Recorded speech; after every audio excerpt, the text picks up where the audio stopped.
Hello, everybody, and welcome to the Adult Chair on rashpixel.fm. I'm Pete Wright, and I am thrilled again to be here with Michelle Chalfant. Again, I am always thrilled to be here. You know, now that we do these every 2 weeks, I'm finding it's too long. But I miss you. I miss you. Oh, it is fun. We have a lot of fun. I know. Sure. We're talking about, how did you call it? Conscientious parenting today? No, conscious parenting. It's parenting from the healthiest version of ourselves, which is, of course, sitting in our adult chair. But yeah, how do we consciously parent our kids? Oh, I like that so it's gonna be a good much. One. And you pivoted on me. I was all ready to talk about something else, and then you pivoted on me. So I'm really excited to see where you go on this, and it will be a surprise to me as it is to our listeners. So that's very exciting. Before we dig in, though, head over to theadultchair.com and you can learn more about this show. You can subscribe to the podcast for free by signing up to our mailing list, or find us in any app that serves the finest podcasts with a quick search for The Adult Chair. And of course, you can always join the conversation on Facebook or Twitter. We would love to hear from you. So where would you like to start with this conscious parenting conversation? How can I be a more conscious parent? It's just interesting because I have a lot of clients, of course, that ask me about how can they be the best parent, and it's come up a lot recently. We just had spring break here, so I was down in Florida with a whole bunch of parents from Nashville, and it came up quite a bit since there's a lot of things that could go wrong when you have your whole city of Nashville down in one beach in Florida. So there's a lot of dialoguing amongst the parents. Like, what can we do? How do we be better parents? A lot of talk. So that's kind of where this came from. But so I came up with 5 key points. How do we become conscious parents? Like, meaning, how do we go from kind of not seeing things and pretending like they don't exist to really getting in and being present with our kids and being the best parents that we can be. So I came up with 5 different key points. Okay. I think it's funny that you bring it up, right? Because it implies that we really have to get to know ourselves and how we relate to our kids before we can really be great parents. Look at you. You're so right. It's not like I'm a mind reader here. It's sort of it's a leading topic, right? Yes. So you're right. But here's the first thing that I came up with, which is we want to learn, first of all, about ourselves. So let's start with, am I an introvert or an extrovert? And I have parents that come in, or people that come in and really do not even know what that is. So what is the difference between an introvert and an extrovert? Do you know, Pete? Well, I know when I think about myself. Mm-hmm. I mean, I've always put it in, and maybe this is a oversimplification, but for me, it's always been around like how what I find energetically sort of satisfying, or where I get my energy. And so for example, I'm very much an introvert, and I love going out and like being with people and being in front of people. Obviously, I'm on the microphone every day, and so my voice is out there. But I find that at the end of these experiences, I'm exhausted and I need to go in a cave and not be near anybody. And I have friends who classify themselves as extroverts, and they just get more energetic when they're with other people. They just like feed off of it. And that's the exact opposite of who I am.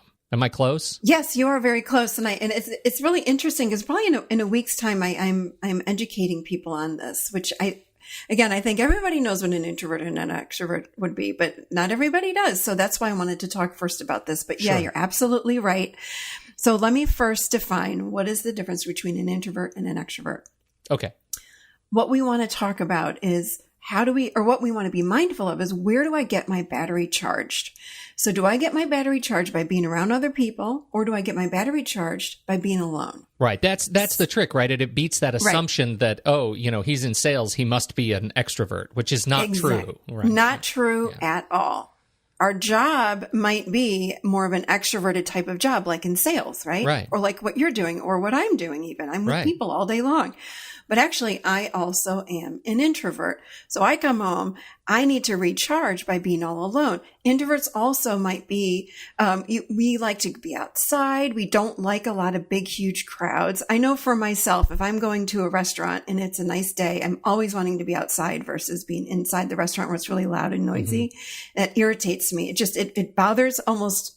I get anxious almost. Yeah, so right. we want to just be really mindful, first of all, about ourselves. So who am I? I'm an introvert or am I an extrovert? And most people know who the extroverts are. And I hear so many people think that they think in the world that most people are extroverts, and that's not true. Most people are introverts? No. Statistically, is that what you're saying? It's actually, I read something that said like half of the Americans are introverts and half are extroverts. So we want to learn first who we are. Then we want to look into our children and figure out, now what's going on with my kids? Because what I see parents do is they project who they are onto their kids. Yeah. So for example, if I am an extrovert and I am always having parties on the weekend, or I'm going to parties and I'm always around people and I like to be around people, if I have a kid that's coming home from school and wants to be alone in his or her room, I might think they have issues. They are depressed. They have something's wrong with them. What's wrong with them? Why don't they want to be with their friends after school? That's me projecting my extrovertedness onto my kid. Mm-hmm. So that's why we want to really be mindful of what am I first? Who am I? And that's really funny because I find myself doing that, but in a strange way. Like I end up I know I'm an introvert now.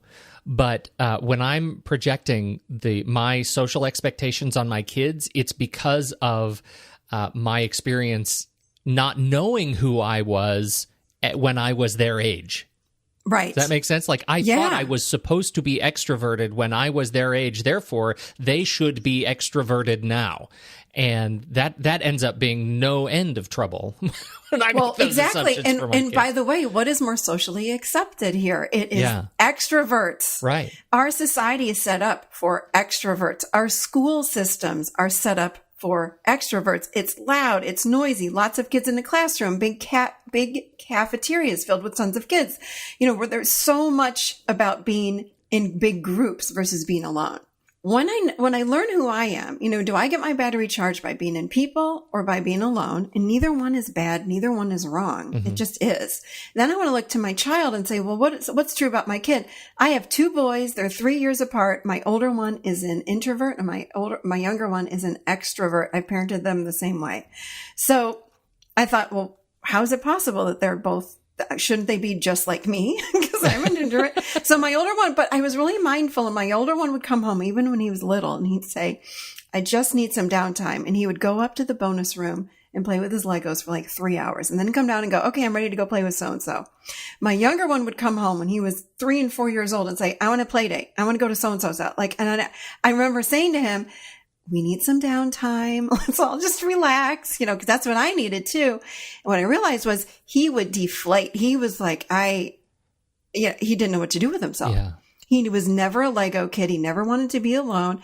He still to this age, to this day, he's 15 now. He needs to be around kids. And I get that. Yeah. I get that. Or my older one is still the same way. He still comes home. He's like, I think I need a bath. And then I'm going to go over to so-and-so's house. I'm like, totally. Okay. But I'm really mindful and I don't judge them. I just say, okay, so we want to first learn who we are and then who our kids are. I have a lot of parents that come in and say, there's something wrong with my kid. She only wants to be in her room. She's 13. Why is she in her room all the time? And I'll say, was she always one that wanted to be kind of alone? They're like, yeah, but why? Is there something wrong with her? Because she's not like you are. Exactly. And then when I explain this terminology to parents, they go, oh my gosh, I get it. And this is a whole other podcast, but we have to look at this even in marriages. Yeah. Oftentimes one is an extrovert and one is an introvert. And the extrovert might say to the introvert, which again, maybe they're not aware of these terms, but like, what's wrong with you? You're not any fun. You don't want to go out. What's wrong? I want to go out. Why don't you? There's something wrong with you because you want to be home by yourself. No, it's that they're 2 different people. Yeah. And we have to honor that and learn who each are. Okay. Number 2, acceptance, which we kind of just said this, but we have to really learn how to accept our kids for who they are. So if they are not an athlete, a bookworm, if they are a kid that wants to come home and veg out and just do nothing, we have to learn how to accept them for who they are. And this is so hard, especially when we see our kids' potential. So when we see one of our kids as being, let's say in my case, I had this kid that was like this unbelievable soccer player, and we're like, oh yeah, scholarship kid all the way. And then all of a sudden one day when he's in 8th grade, he goes, no, I don't want to play anymore.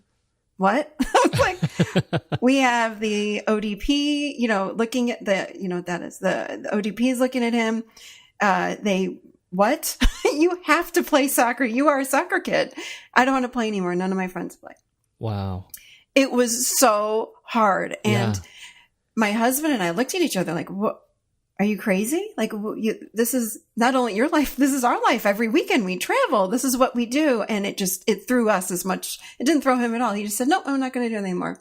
I want to play basketball. My kid, who's like, 4'11", he was so short then. I'm like, you've never played in your life, but all of his friends played. So that's what he wanted to do. Yeah. It was really hard to honor him for who he is. So accepting kids for who they are, even if they don't match who we think that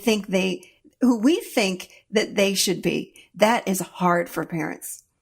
Truly. To sit back and let our kids do what they want to do. They know best. Right. Yeah, right. It's hard. And this leads into number 3, which is, again, we want to guide our kids, but not walk their path. So I remember hearing this, a long time ago. I think it was like in a meditation, actually. And I remember just getting this information about when kids are little, like infants, until about age 1, we need to be their guardrails. What is that? Guardrails? Guardrails. If we're on an expressway, there's a 1 lane and we're the guardrails. Mm-hmm. So think about a kid that's 0 to 1. We got to be there for them. We got to be right there next to them, making sure they're not getting into trouble. They can crawl all over the place. They're walking. We're their guardrails, right? Mm-hmm. We want to make sure that they're safe. Good. That's what guardrails are supposed to do. But then when they hit about age 2 to 3, we want to give them 2 lanes on that expressway, and we're still the guardrails, but we're giving them 2 lanes. So we want them to make choices. We want them to mess up, but we're still there to love and support them. We're still the guardrails. Mm-hmm. When they hit grammar school, they get 3 lanes. When they hit middle school, they get 4 lanes. We're still there, but we're giving them that free will to go all over 4 lanes on the expressway. Mm-hmm. Does that make sense? Yeah, totally. And then when they enter into high school, they get another lane. When they're 18, we're way out. They may have 8 lanes, but we're still the guardrails. I heard from a great teacher. One of my teachers said to me one time, she said, by the time your kid becomes a teenager, your job is just to keep them alive. And I really believe it. We've taught them everything we possibly can until they're about 12 or 13. And then it's just our job to keep them alive. That's it. Wow. There isn't like a lot more training other than pleases and thank yous and things like that. But they've learned all that they're going to learn. Now it's their job to go out and experience the world. And we want to be there to catch them as the guardrails. I like that. I like that metaphor a lot. It's scary though, because we want to give our kids advice because we know best. We've lived it. And I remember saying this to my kids. I've been through this. I know what it's like to be in high school. I know what it's like to be in middle school. I know what it's like. So this is the best way for you to do it. What do kids do when we try to give them advice typically? Well, they shut down. They don't listen to it. Because they are in that developmental stage where they're learning how to do things for themselves. They're learning how to pull away. It's part of their developmental process. Right. So then how can we... And they kind of put like a wall up. I mean, I talk to so many parents about this and they say, my kid doesn't even want to hear anything I say. I go, I know. It's like the teacher on Charlie Brown. It's like, wah, wah, wah, wah, wah. Like when a parent tries to give a kid advice, they don't want to hear it. One technique that I learned that I do with the kids is, this is number 4. It's reflection. And this is how we crack the wall to our teenagers. It is so powerful to sit and listen and reflect back to our kids what we're hearing. It is sort of subversive, and it gets into this adult chair stuff when we talk about how to become conscious parents. Like when, and I'm already seeing it, and my daughter is not in the she's a young teen, right? And so, but we're already starting to see this, the shutdown, and it is so hard to stay in my adult chair when that happens. Yes, it is. I become an idiot and I say the stupidest things. I just become I am a walking exercise in hyperbole when I am pushed in that regard. So yes, I want to hear more about this reflection. Help me not be an idiot. I'm not kidding you. I have taught some other parents how to do this, and they're already using it, and they're saying, "Oh my gosh, I had no idea." It helps to get the kids to open up to you, and it helps to get the kids to tap into their own inner being, their own higher self, so that they can make really good choices for themselves. Again, remember, we're these guardrails, like we're way out on the side, just keeping our kids supported, but not pushing. A lot of parents put their kids, even when they're teenagers, on a 2-lane expressway and they're the guardrails. No, these kids need to explore the world. They need to make mistakes and fall down now. So then when they're 18 plus years old, then when they're falling down, they know what to do, and they're going to they learn under our roof. So reflection, this is so cool. You will love this. It's counterintuitive. It goes against everything that we as parents do. Let me give you an example. Delightful. Well, because what do parents do? Parents are always giving advice. Yeah. Don't do it this way. Do it that way. You should do it like this. That's wrong. You're wrong. All of these things, we as parents can be so criticizing to our kids, which makes them, by the way, feel worse. And we don't even know we're doing it. No, we're trying to offer support, but our kid comes to us and goes, "Hey, I'm going to do this." And we go, "Well, that's, we may or may not say that's a dumb idea." But even if we're not saying that, that's what they hear if we don't agree with them. Yeah. Right? That's right. So this is reflection. I have this great example. I just did it with my son, my older son the other day. He doesn't listen to this podcast, right? I hope not.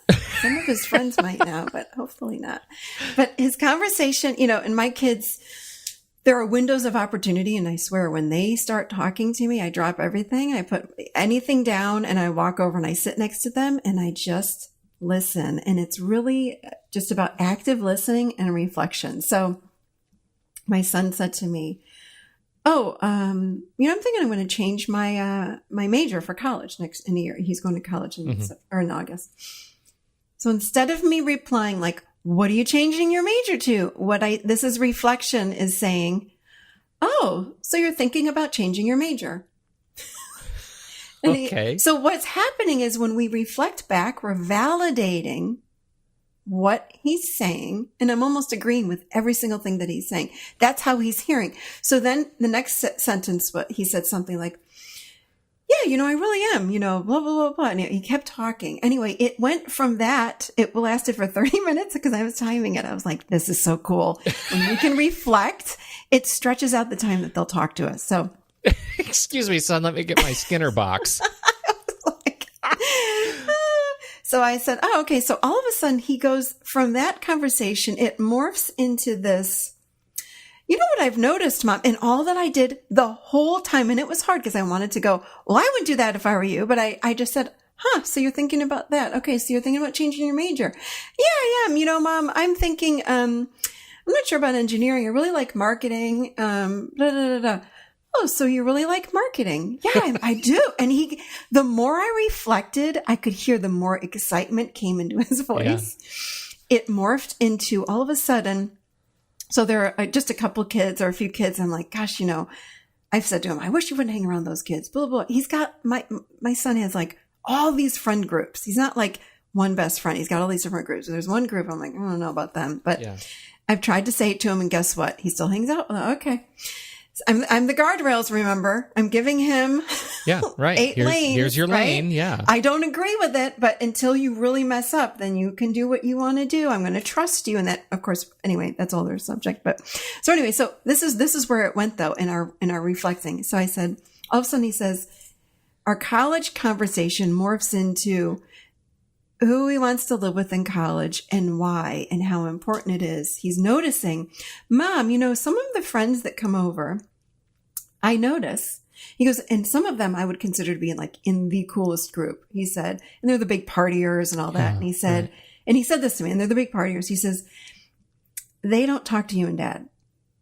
And I said, oh, no, of course my husband and I have talked about that before. Yeah. Like, they don't even talk to us. What's that about? And he says, and I said, oh, so you're noticing that the kids that are the partiers don't talk to Dad and I. He's like, yeah, they don't. I'm like, oh, okay. And again, I'm just reflecting the whole time.